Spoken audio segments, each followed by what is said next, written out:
अगर आपको अध्यात्म की ऊंचाई पर चढ़ना है तो एक शब्द याद कर लीजिए, सहनशीलता, तितिक्षा। इसको सदैव जीवन में, एक श्लोक गंगा किनारे हमें जीने की सामर्थ्य देता था। जब कभी हमें प्रतिकूलता, दुख प्राय मिलते ही थे तो ये श्लोक, यम ही न व्यथ्यन्ते ते पुरुषम पुरुषर्षभ सम दुखा सुखाधीरम स्व अमृतत्वाय कल्पते। वो अमृत पद का अधिकारी हो जाता है जो आए हुए सारी व्यथाओं को, दुखों को मौन होकर सह लेता है, वो भगवान को प्राप्त होता है। जहां कोई कष्ट होता, बस यम ही न व्यथ्यन्ते ते पुरुषम पुरुषर्षभ सम दुखा सुखाधीरम स्वमृतत्वाय कल्पते। हमें सहना है, हमें भगवत प्राप्ति करनी। अरे छोड़ो, इसने मारा, इसका कर्म जाने, सहो, चलो आगे, चलो आगे बढ़ो। भूख प्यास, गर्मी सर्दी, मान अपमान, दुख सुख, ये सब इस मार्ग के यात्री को मिलते ही है। और जो इसको सह गया वो जगत पावन करने वाला महात्मा बन जाता है। वो मम भक्ति युक्तो भुवनम पुनातु, लोक के लोक को पावन कर सकता है जो भगवान के चरणारविंद में अपने चित्त को अर्पित कर दिया। इसलिए दुखई हृदयत, चाहे जितना दुख पड़े प्यारे, किसी से मत कहो, किसी से मत, चुपचाप मौन होके सह जाओ। तुम्हारा स्वामी विधान करके तुम्हें दुख भेजा है तो बहुत बड़ा उसमें कोई सुख है। वो मंगल भवन है, तुम्हारा मंगल होने नहीं दे सकता। दिखाई दे सकता है कि अब अमंगल हो गया हमारा, अमुक अमुक अमुक, कुछ नहीं। धैर्य पूर्वक अपने मार्ग में सीधे चलते रहो। उसका विधान आया है, वो दुखद हो या सुखद, सुखद है तो हर्षित मत हो, दुखद है तो शोकित मत हो, आगे बढ़ो। देखो ये अध्यात्म है, ये कमर कस लो कि इस जन्म में मुझे इस भव समुद्र से पार होना ही है। ये जो कमजोर दिल के होते हैं ना, अनुकूलता जहां मिली तो बोले जब से हमने भक्ति शुरू की सब काम चकाचक बन रहे। ये भक्ति का फल नहीं है, भूल मत करना। ये तुम्हारे सुकृत चल रहे हैं इसलिए है। और जिस दिन दुष्कृत का फल आएगा उस दिन भक्ति करते हुए भी कदम रखना मुश्किल हो जाएगा, पग पग पर तुम्हें दुख मिलेगा। इस सिद्धांत को समझ लीजिए तो कभी आप निराश नहीं होंगे, शूरवीर होकर आगे बढ़ते रहेंगे। जो हमारी भक्ति है नई फसल है, और इस फसल की जो आनंद वृत्ति है वो भगवदानंद है, ज्ञानानंद है, अखंडानंद है, प्रेमानंद है। वो ये भोगानंद नहीं है, विषयानंद नहीं कि भगवान की बड़ी कृपा जो चाहो वो भोग मिल गए। ये सुकृतों के फल है। ये सुकृत और दुष्कृत दोनों को यही नष्ट कर दो और निकल चलो भगवान की परम धाम में, जहां नित्य सेवा सुख का आनंद सहचर्या ले रही है।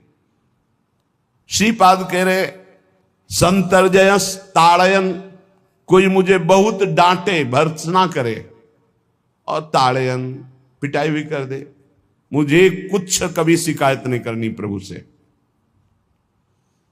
देख रहे हैं ना, वो उन्होंने विधान किया है ना कि इसको पीटो, तो हम चुपचाप पीट लेंगे, किसी से नहीं कहना।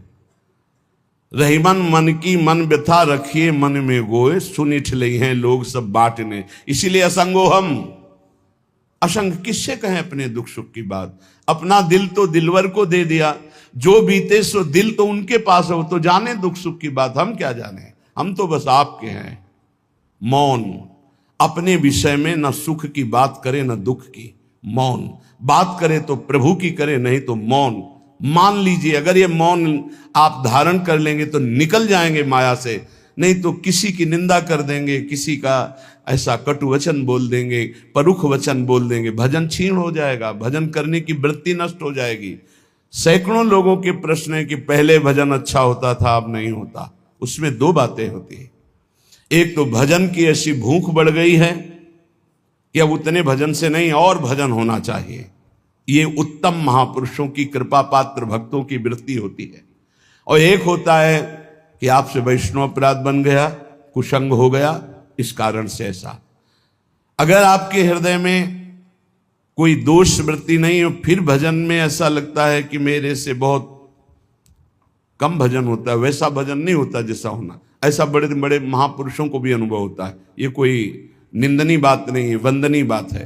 पर वास्तविक यदि भजन नहीं हो रहा है, वास्तविक यदि आपका रुक गया है आनंद, तो आप ढूंढ लीजिए, आपका भोजन गलत है, आपका संग गलत है, आपने कोई वैष्णव निंदा की है, बस यही कारण है, यही खोज लेना, यही सुधार कर लेना, किसी से क्षमा याचना की जरूरत नहीं।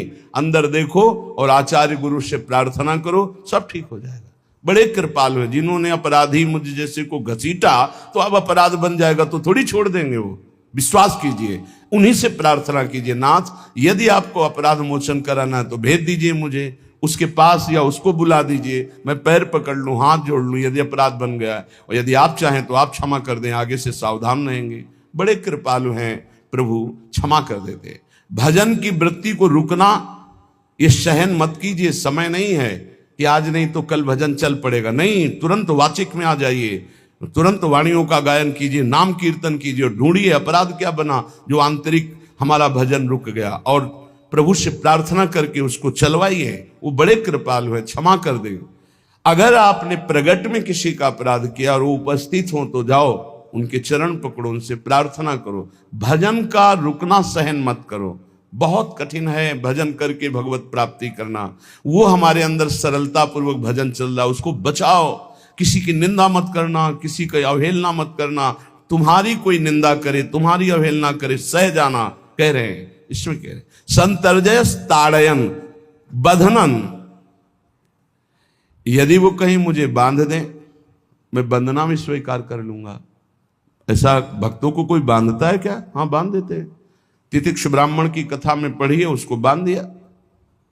एक सखी बहुत भजनानंदी थी, उसके परिवार के लोग रोज उसे पीटते थे और उसे बांध देते थे। सखूबाई नाम उसका सखी का था।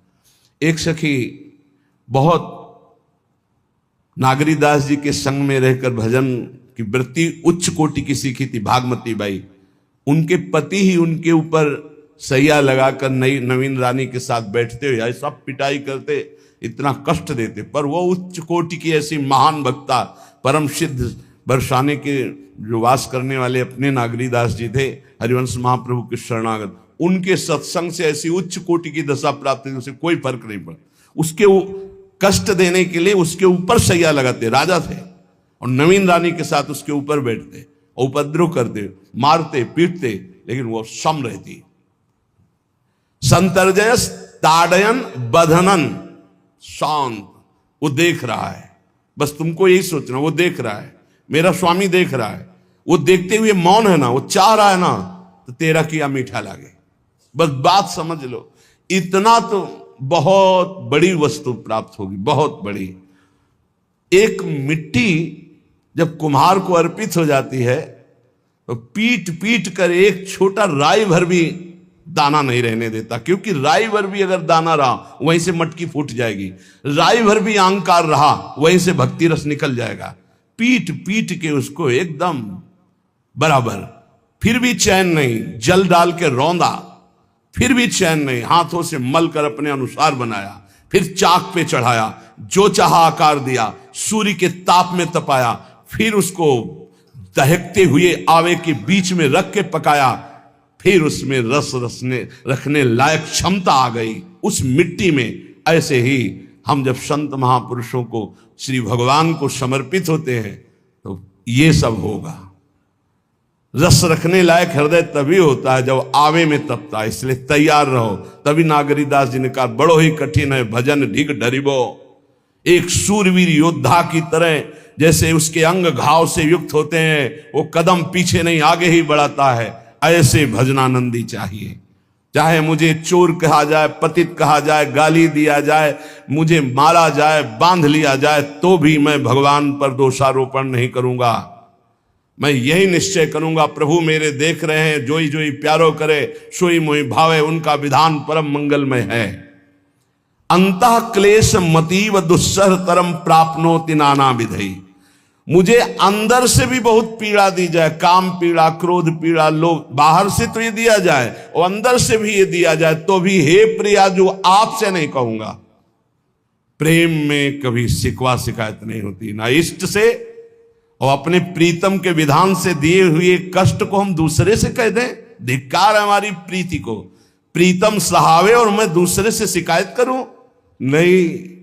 हर विधान आपका सो, ये प्रेम है मस्ती का, ये लज्जू पंजू ऐसे काम नहीं है इनके। ये तो देखते हैं पैर धर के, अगर गर्म लगा तो हटा लेंगे, मत रखना गर्म ही गर्म है।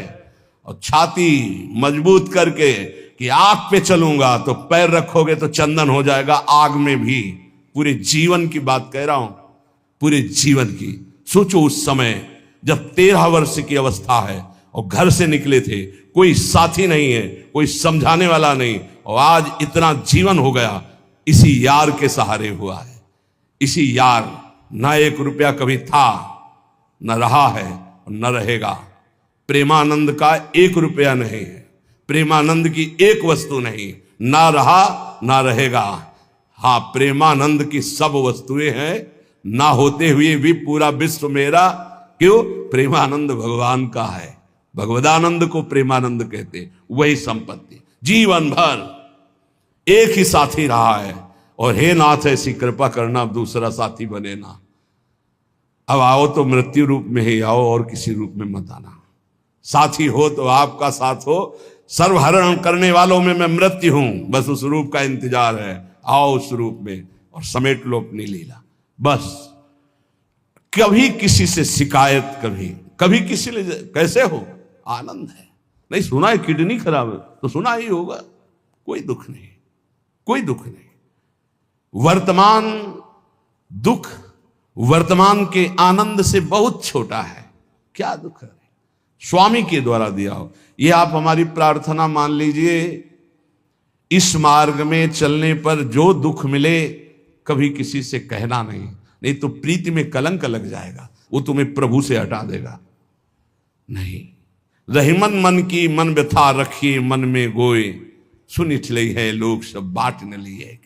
ये भगवत मार्ग शूरवीरों का मार्ग। कभी अपनी अंतर व्यथा को किसी से मत कहो।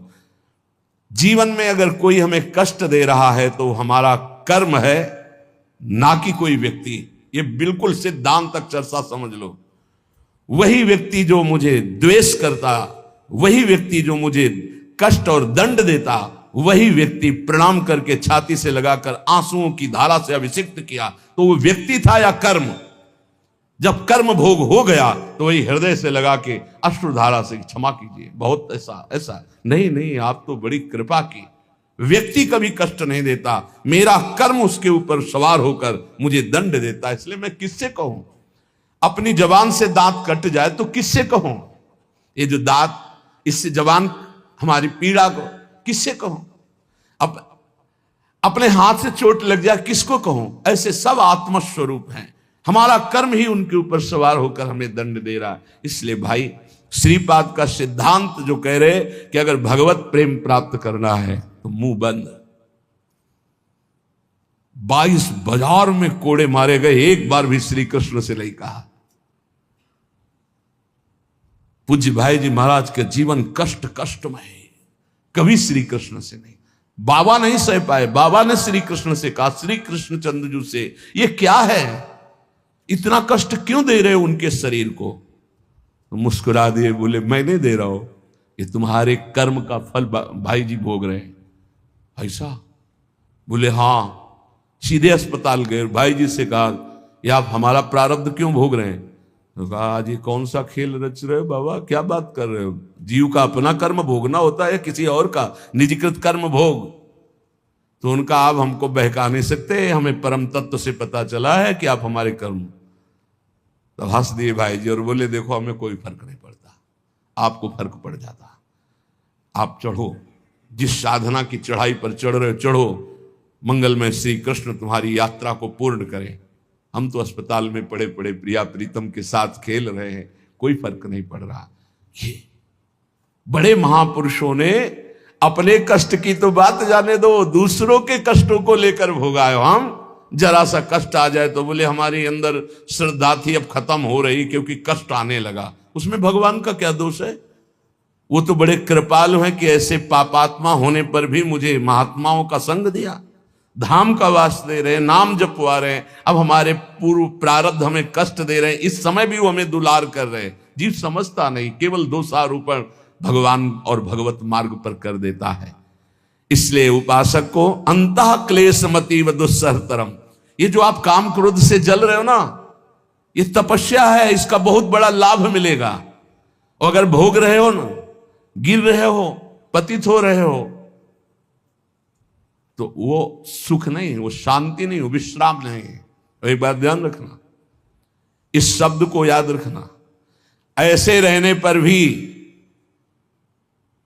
हमारे द्वारा जो भी वो हमारे स्वामी ऐसे लेते हैं, जन अवगुण प्रभु मान न काऊ, दीन बंधु अति मृदुल स्वभाव। कल शाम के पूज्य परमहंस राम मंगलदास जी की वाणी का चिंतन हो रहा था, उसमें कह रहे कि जो 30 मिनट भगवान नाम कीर्तन कर लेता, मेरी बात पर विश्वास रखना, हो उसको भगवत प्राप्ति होगी। 24 घंटे में 30 मिनट नाम कीर्तन कर लेता है और अन्य समय विस्मरण रखता है, तो 30 मिनट का नाम कीर्तन उसे भगवत प्राप्ति करा देगा। तुम्हें जो पाठ प्रिय हो, 30 मिनट पाठ कर लोगे, भगवत प्राप्ति हो जाए, कर लो। और बहुत पहुंचे हुए महापुरुष जिनके चरणों में अपार श्रद्धा है, आप लोग तो रात दिन लगे, आपको भगवत प्राप्ति नहीं होगी। चूक हो जाएगी तो जन अवगुण प्रभु मान न काऊ, दीन बंधु अति मृदुल स्वभाव। अग्नि की ज्वाला के समीप रुई का पहाड़ कितनी देर टिकेगा, कितनी देर टिकेगा, उसके ताप में झुलस जाएगा। ये अग्नि की ज्वाला है भगवान नाम कीर्तन, भगवत यश गुणगान। तो जैसे किसी को लगे कि वो नाम जब भी करता है वो रुचि पूर्वक पाप करता है, असंभव। नाम जापक रुचि पूर्वक पाप कर ही नहीं सकता, उसका हृदय जलेगा। पक्का आप जप करके देख लीजिए, आप जप कीजिए नाम, और फिर आपसे पाप जब बनेगा तो आप फिर हालत अपनी देख लीजिएगा, बार बार हृदय जलेगा, नहीं नहीं नहीं। तो एक दिन वो नहीं सिद्ध हो जाएगा और आप निर्विकार हो जाएंगे। इसलिए अंतः क्लेश, अगर बुद्धि मति वो अति अंदर क्लेश आ रहा है, कभी काम आ रहा है, कभी क्रोध आ रहा है, कभी लोभ आ रहा है, कभी मोह आ रहा है, ये आता रहेगा जब तक भगवत साक्षात्कार नहीं होगा। ऐसा मत समझो कि 2-4 महीने जप करेंगे तो हम सिद्ध हो जाएंगे, ये आता रहेगा। ये बहुत भागवतिक शक्ति से संपन्न है विकार, कोई साधारण नहीं है कि तुम माला जपोगे वो नहीं आएगा। माला जपते समय ही आएगा वो। ये भागवतिक शक्ति से संपन्न, काम क्रोध लोभ मोह तब त्रिभुवन को परास्त कर रहे हैं। ये भगवान के पावर से शक्तिमान है। तुम्हारा अहंकार जब गलित हो जाएगा तो इनका आना ही बंद हो जाएगा। जब तक अहंकार रहेगा तब तक ये आते रहेंगे।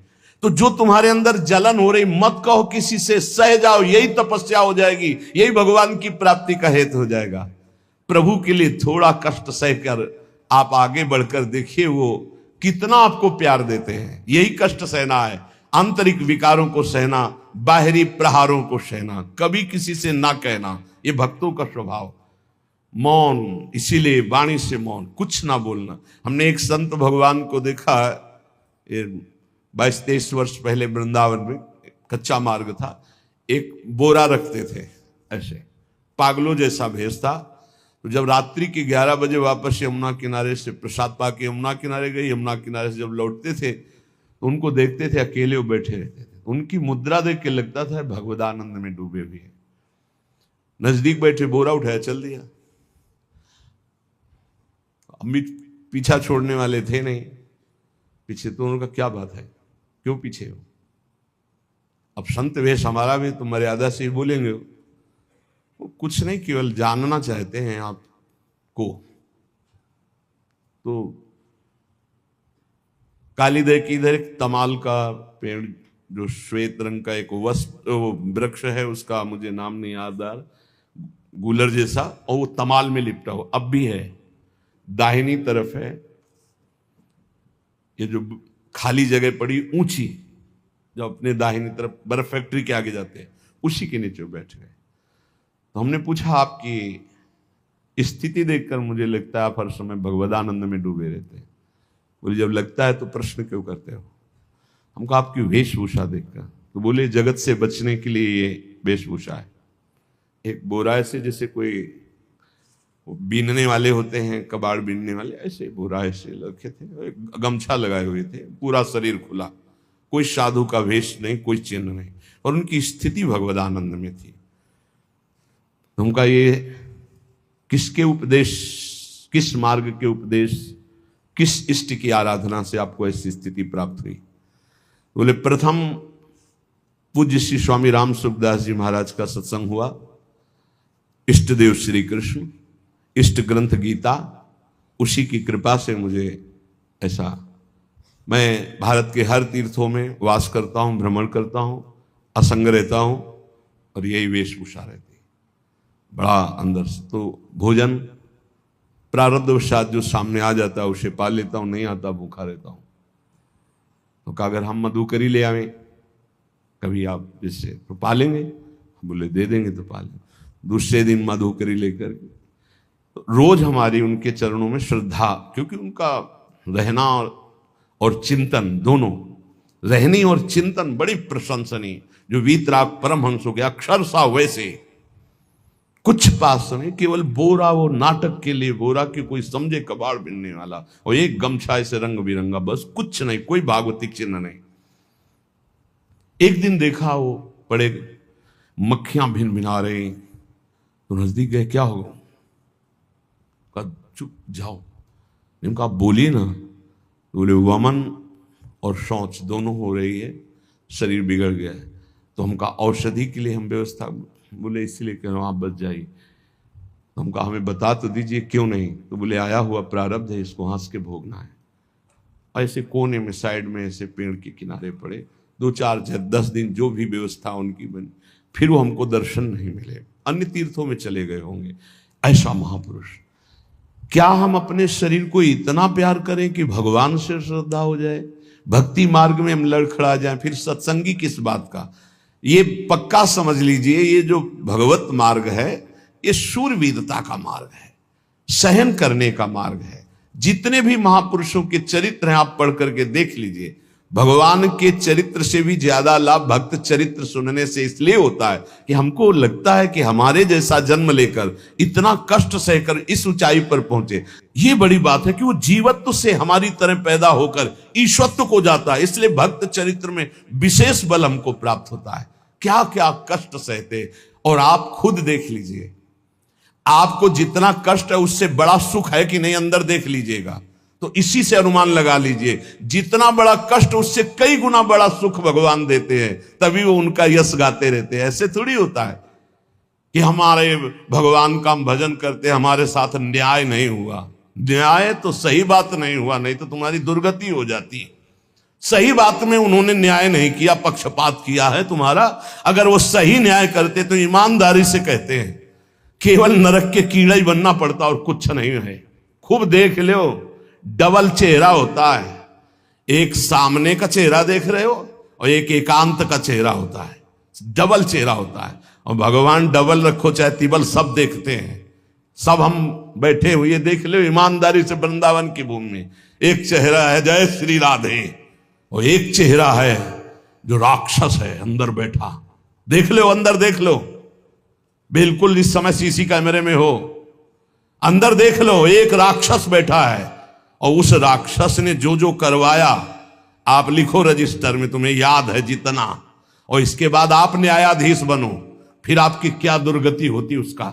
इससे ऐसे होता है, हे प्रभु, तभी त्राहिमाम मचता है, तब उनकी कृपा नजर आती है कि बोले भगवान ने न्याय नहीं किया। हम कहते सच्ची बात तुम कह रहे हो प्यारे, न्याय नहीं किया इसीलिए बचे हुए हो। अगर वो न्याय कर देता, पक्षपात न लेता तुम्हारा, तब तुम्हारे होश उड़ते, चाहे जो कोई हो, अपना रजिस्टर जांच के देख लो।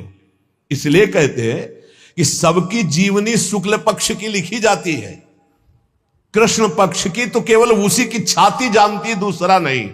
हृदय में जितने विकार, हृदय में जितना अंधकार, हृदय में जितना कूड़ा करकट, वो तो हम जानते हैं कि हमारी स्वामिनी की कृपा ने कितना निर्मल किया है। तब उनकी स्वामिनी जू मुझ जैसे अपराधी के अपराधों का विस्मरण करके आप ऐसी कृपा, तो आपको लगता है कि संतों की एक दैन्य भाषा होती है। नहीं, ईमानदारी से संत कभी झूठ नहीं बोलते।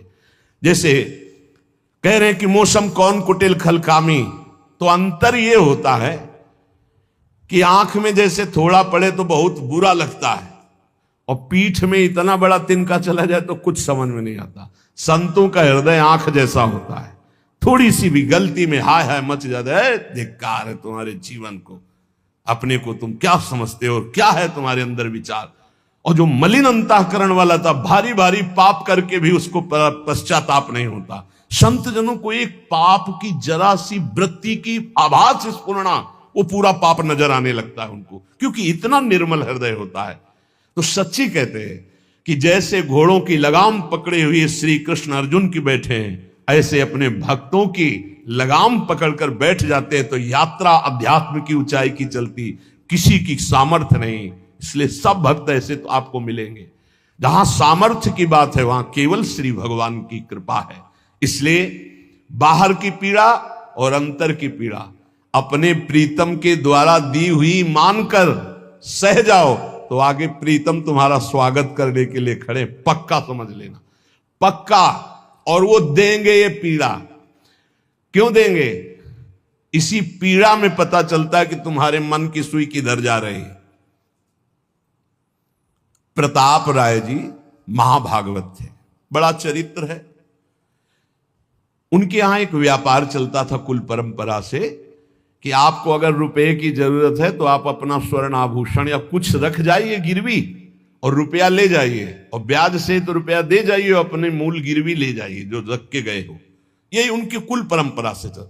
तो उसी के आधार पर वो कुल परंपरागत कर्म कर रहे थे, निरंतर नाम जब भगवत आराधन में मगन।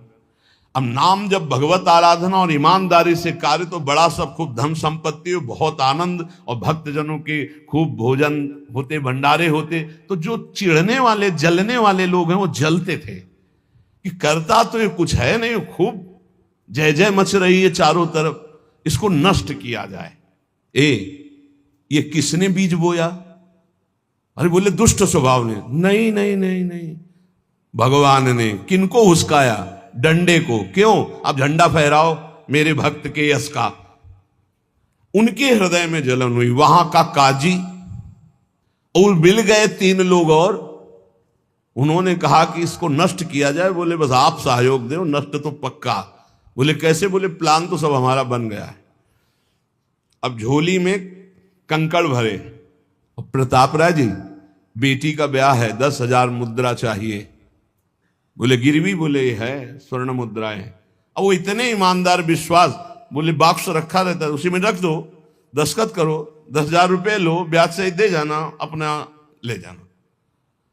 थोड़ी देर बाद दूसरा आया ऐसे, फिर तीसरा आया, वो तो उनका व्यापारी था।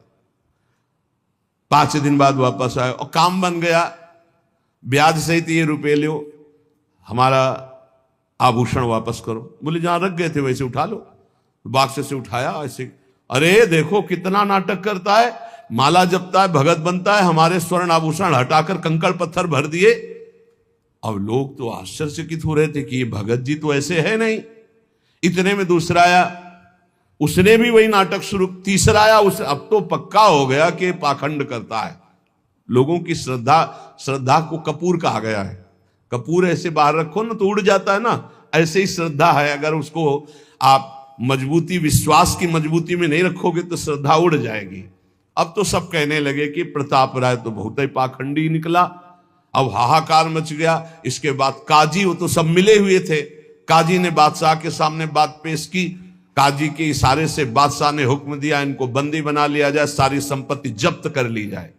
अब राज सैनिक बंदी बना लिए प्रताप राय जी को, सारी संपत्ति जब्त होने लगी। तो उन्होंने अपनी पत्नी से इशारे से कहा ठाकुर जी लो और भाग जाओ अपने मायके, ठाकुर जी को बचाओ।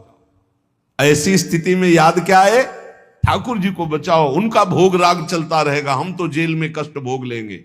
ऐसा ही हुआ। वो पीछे की खिड़की से अपने ठाकुर जी को लेके सब तहस नहस हो गया।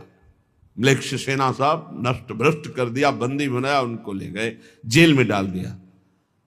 कुछ लोगों ने कहा कि महाराज अभी ठाकुर जी अष्ट धातु के हैं, बहुत महंगे हैं, उनकी पत्नी इसीलिए लेके भाग गई है। मायके से पत्नी को भी बंदी बनाया, ठाकुर जी को भी संपत्ति के रूप में जब्त किया, और जहां संपत्ति थी वहां गोदाम में ठाकुर जी को ऐसे जैसे संपत्ति डाल दी वैसे डाल दी। जब पत्नी नजदीक हथकड़ी बेड़ियों के सहित, और वो तब एकांत जब हुए तो उनका प्रभु आज तक मैंने कभी आपसे मांगा नहीं और कोई शिकायत नहीं की, बस एक कष्ट है इस समय कि आपको गोदाम में डाल दिया गया है। हम प्राणों से अधिक आपको प्यार करते हैं और आपको भोग नहीं लगेगा, आपकी सेवा नहीं होगी, ये हम बर्दाश्त नहीं करेंगे। प्रभु कुछ उपाय करो जिससे आपकी सेवा, अगर हमें ये पता भी चल जाएगा कि आपको भोग लग रहा है तो आजीवन हम पति पत्नी को जेल में रखो, मुझे कोई कष्ट नहीं। प्रभु ये सब कुछ हुआ, मुझे कोई कष्ट नहीं, आपको भोग नहीं लगेगा, इस बात से मैं जीवित नहीं रह पाऊंगा। भगवान देर थोड़ी लगी युगल सरकार गलवैया दिए हुए, इस स्थिति में भी तुम्हें मेरी चिंता है, तुम्हें अपने अपमान की, अपनी संपत्ति जब्त की, अपने जेल की, दुख की कोई चिंता नहीं, मेरी चिंता है। वही साक्षात्कार हुआ। अब तत्काल, अब वो तो चाबी बदलने वाले हैं ना, ज्ञानी मूढ़ न कोय, जस जय का रघुपति करे तस ताही क्षण होए, बोले भियस महेश तब ज्ञानी मूढ़ न कोय। उस वहां का जमींदार जो था उसने कहा ऐसा हो ही नहीं सकता, यह सब गलत है, पाखंड रचा गया है प्रताप राय जी के प्रति। बादशाह के सामने विरोध प्रकट कर दिया, नहीं सही जानकारी जांच हो। बादशाह ने उन तीनों को बुलाया और कहा फांसी पे चढ़ा देंगे यदि सही नहीं बोलोगे। सही सही बोल दिया कि उसमें हम सोना तो रखा ही नहीं था, कंकड़ रखे थे। काजी की ये सब बात थी। काजी को दंड दिया गया, तीनों को बंदी बना लिया गया, प्रताप राय जी को पूरा नुकसान सहित सब अर्थ दिया गया और बड़ा सम्मान किया गया। फिर जीवन, ये घटनाएं भक्तों के जीवन में आती है किस लिए? भगवत साक्षात्कार कराने। भगवत साक्षात्कार जेल में प्रताप राय और उनकी पत्नी को हुआ। इसलिए उपासक को कितनी भी परिस्थिति कष्ट की आवे, वो तुम्हारे आनंद का वर्धन करने वाले बनेगी, विश्वास रख लीजिए। बस किसी से सहयोग मत मांगना और किसी को अपनी बात मत कहना। प्रताप राय जी ने किसी से भी नहीं कहा, कुछ भी नहीं बोले, केवल प्रभु से कहा कि आपकी सेवा अगर हमको कान में सुनने को मिल जाएगी कि आपका भोग लग रहा है तो मुझे कोई कष्ट नहीं होगा, लेकिन ये मैं नहीं सह पाऊंगा कि आप गोदाम में से, क्योंकि मैं जीवन भर आपको दुलार करता रहा हूं प्रभु। अब वही भगवत साक्षात। तुम्हारी सुई कहां जाती है? मन की। कष्ट की स्थिति में कोई मित्र, कोई रिश्ते नातेदार, कोई पावर काम आता है या भगवान की तरफ जा। अगर भगवान की तरफ तो जीत गए, और अगर संसार की तरफ ऐसे भी मिलने में आप बिल्कुल फोन कर देना, हम तुम्हें अमर कर देंगे, नहीं फाड़ के फोन नंबर फेंक देना कि हम रखेंगे भी नहीं ऐसा नंबर। जब कोई नंबर नहीं होता तब हरि का नंबर लगता है। जिसके पास किसी का फोन नंबर नहीं होता उसका हरि का नंबर लगता है। ध्यान दे दो, कलयुग है इसीलिए सबके पास नंबर भेज दिया है। सबके पास नंबर है क्योंकि हरि से फोन नहीं कर सकते। हरि का फोन जानते हो कैसा होता है? जब आर्थ होकर अनाथ भाव से असरण कोई नहीं मेरा, तब हा नाथ, वो फोन नंबर भाव से मुझको पुकारे तो भाव से बेड़ा पार है। भाव पूरित टेर ही करती मुझे लाचार है। भाव बिना भगवान आवाजें नहीं सुनते। भाव सुनी पुकार भगवान नहीं सुनते। भाव कब आता है? बाजार में थोड़ी मिलता है। किसी से हमारा संबंध नहीं। ये जीतना है तो ये बातें पकड़ लो सत्संग की। कोई विपत्ति दुख आने पर अगर किसी का नंबर आपको याद आवे कि अगर हमें विपत्ति आएगी तो कौन सा नंबर याद आएगा? बोले अमुक का, उसको डिलीट कर दो। नहीं, अमुक का नंबर नहीं रखेंगे हम, श्री जी का। श्री जी का नंबर क्या है बताया तुम्हें? क्या है? बस कोई नंबर नहीं तो श्री जी का नंबर। हे लाडली, हे प्रिया जी, कोई है ही नहीं। अब अपना कोई है ही नहीं तो कौन है? सच्ची बताते हैं, एकदम नंबर। 1 घंटी में फोन उठा लिया जाता है। 1 घंटी। गजेंद्र ने जब देखा कि कोई मेरा सहयोगी नहीं, री नहीं पहुंच पाया, काम हो गया। हरि पूरा नहीं कर पाए, काम हो गए। गोविंद यही प्रकट हो गए, वस्त्रावतार। ये नंबर है हरि का। जब तक पांडवों की तरफ, भीष्म की तरफ नंबर नहीं लगा, दांत तक पकड़ा नंबर नहीं लगा, और जब छोड़ दिया कहा गोविंद, बस नंबर लग गया। ये है भगवान को पुकारना, ये है भगवान तक आवाज पहुंचाना। कोई हमारा नहीं, यही तो हमारी साधना है। और यहां मार नंबर लिखे चले जा रहे हैं, व्यवहार बनाए चले जा रहे हैं, डायरी बनाए चले जा रहे हैं। इतने नंबर, अरे सब क्या करोगे? ये सब नरक पहुंचाएंगे नंबर। एक केवल हो हरि शरणम, बस सब काम बन जाएंगे। बोले नहीं, सहयोग होता है। इससे क्या सहयोग होता है? अगर बात बिगड़ जाए तो अंग रक्षक ही सूट कर देता है। और कौन? अंग रक्षक ही सूट कर देता है। अगर वो चाबी बदल जाए ना तो रक्षक ही भक्षक बन जाता है। किससे रक्षा चाहते हो? जो काल का भी शासन करने वाला है उससे रक्षा चाहो। देखो सच्ची बात, ये केवल प्रवचन नहीं कर रहे, हृदय की बात कह रहे। मान लीजिए मेरे प्रभु ऐसे कोई महान नहीं है, वो जिसको महान करते हैं वही महान हो जाता है प्यारे। ऐसे हाथ हटा ले तो सब हान ही हान है, कोई महान ही नहीं है, महान नहीं। वो हटा ले तो बस उन्हीं से महान है, सच्ची कहते हैं उन्हीं से बहाल है। दबी बात खुल जाए तो असलियत समझ में आ जाए, और वो जानते हैं, और वो जानते हुए हमें नमस्कार करवा रहे, प्रणाम करवा रहे, भोजन दिला। अरे जय बोलो उनकी। हमारे साथ भगवान ने क्या किया? अरे तुमने भगवान के साथ क्या किया? कितनी कृपा की भगवान ने। इतने अपराध का दंड जानते क्या होता है? पूरा जीवन बर्बाद हो जाए। और यहां पूरे जीवन अपराध कर रहे हैं, जीवन आबाद किए हुए हैं ऐसे प्रभु के प्रति। ये हम इसलिए कह रहे हैं, जो कहते हैं ना हमारी भगवान पर श्रद्धा नहीं रह गई, तो तुम्हारे ऊपर हमारी श्रद्धा नहीं रह गई। देखो ना कहां श्रद्धा लायक हो तुम, क्या हो तुम। ये हम असलियत कह रहे हैं। ऊपर से चिकना चुपड़ा, अंदर से सब गंदा होता है। भगवान बचावे, नहीं तो मना खष्टान इंद्रियाणी प्रकृति स्थान कर सती। दुर्गति वाले काम होते हैं, दुर्गति वाले। आप जो भी देख रहे हो केवल कृपा देख रहे हो। अगर वो कृपा हट जाए तो कुछ नहीं देखने लायक किसी में भी। जहां कहीं कुछ भी है वो मति की रति गति भूति भलाई। जब जेहि जतन जहां जेहि पाई, सो जानो सत्संग प्रभाव।